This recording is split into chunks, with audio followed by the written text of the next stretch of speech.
So hey guys, welcome to another Warframe video, and today I want to talk about the Grenadier Bombard's weapon of choice, the Ogris, which has been buffed with update 20. Now the Ogris has been changed quite a bit actually, so they've increased the flight speed of the projectile, so the rockets now fly much faster, which is really nice because the rockets used to be really damn slow. They cut the time it takes to charge each rocket in half. They've increased the status chance up to 35%, so you can very easily go up to 100% status chance. They nerfed the direct impact damage of each rocket down to 100, but they've increased the AoE damage of each rocket to 600. They've also increased the blast radius of each rocket up to 6 meters, and they've bumped up the mastery rank requirement to 8. So yeah, quite a few changes indeed. Now the setup I'll be using in this video is somewhat incomplete because I still want to roll my Riven a few times, but for now it's just a very cheap 3-forma build where I've added 3 Vs, and the mods I'm using are Serration for damage, Split Chamber for multi-shot, then Speed Trigger because even though they've cut the charge time in half, it's still far too long, at least in my opinion, especially since you can't fire the rocket unless you fully charged it.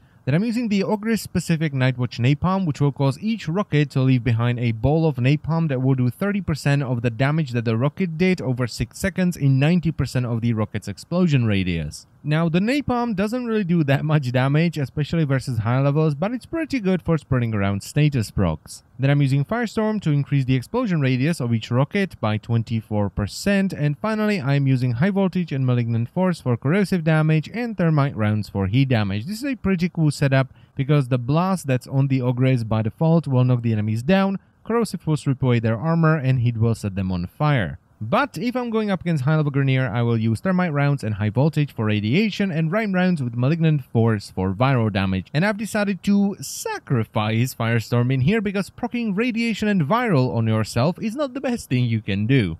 And if I'm going up against the Corpus, I just swap High Voltage with Thermite rounds, so I have Thermite rounds and Malignant Force for gas damage and High Voltage for electricity, and this is actually a pretty fun setup. At the moment, the Ogris has the highest amount of raw damage out of all the explosive weapons in the game. This, however, does not translate to it being the most damaging explosive weapon because it doesn't really have any crit, it only has 5% crit chance. And the damage it does will get you through the entire star chart with no issues, and you can even take it into a couple of sorties now and then. It will absolutely demolish Infested and Corpus, and it will take care of the smaller cannon fodder units from the Grenadier as well. The problem comes with armor. As soon as you go above level 50, it doesn't really matter if it's ferrite armor on heavy gunners or alloy armor on bombards, you're just not gonna do a lot of damage. Though this isn't really that big of a deal because the majority of weapons in Warframe can't deal very well with high armor. But here comes the big but.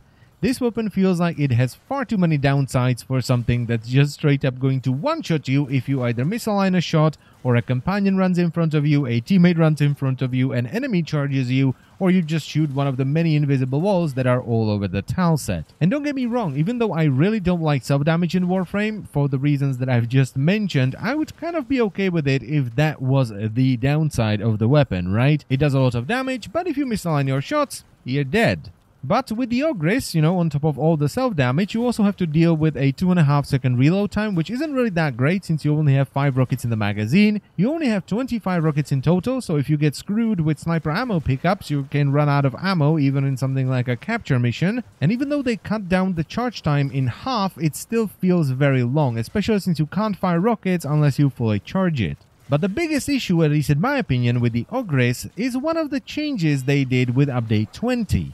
And it's very easy to miss. I didn't really pay attention to it until today when I realized how dumb that is. And it's the mastery rank change. The fact that you need to be at least mastery rank 8 to use the Ogris. Why? Well, because the Tonkor is mastery rank 5, the Penta, which isn't really better than the Ogris, is mastery rank 6, and the Tsar, a much better weapon and probably the best explosive weapon in the game that you can just pick up from the market, is mastery rank 7.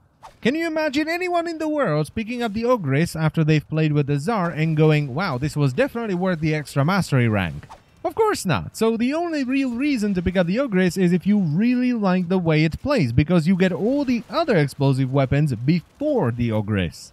I am really torn on this weapon. I like it and dislike it at the same time. I like the idea of it being a status weapon, especially with Nightwatch Napalm, so you're leaving napalm everywhere and you're spreading around status procs rather than just critting faces off like with the other explosive weapons. But then I run a mission with it and I have to wait 2.5 seconds for it to reload, or I run out of ammo in a capture mission, or I take off speed trigger and try another mod and it takes ages to charge each rocket. So the verdict for the Ogris buff is gonna be an uncommittal I don't hate the weapon, but I don't love it either, so I think an uncommittal is as good as it's gonna get. And that's pretty much it for the video, so I thank you very much for watching as always, and I will see you next time. Bye bye!